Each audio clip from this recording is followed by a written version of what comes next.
So you guys know what time it is. It is take your boat out of the water time here in New England, and it is my absolute least favorite time of the year.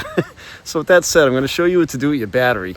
So you want to keep your boat battery fully charged throughout the winter, so you're not, buying a new battery every single year.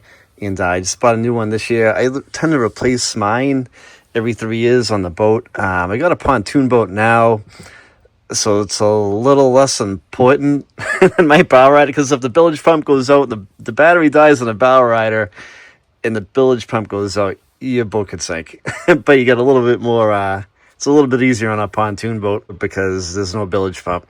But you still want your boat to start.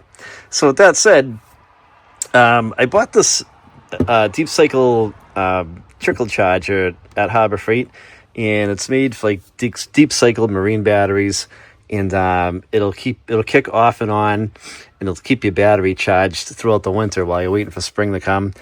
So what I typically do is I leave my marine battery on my workbench, and I just leave this marine trickle charger hooked up to it, and it'll kick off and on as the battery gets low, and it'll bring it back up. Charge it, it'll bring its power back up to full potential. And in the springtime, I am ready to go. I do this with all my cars.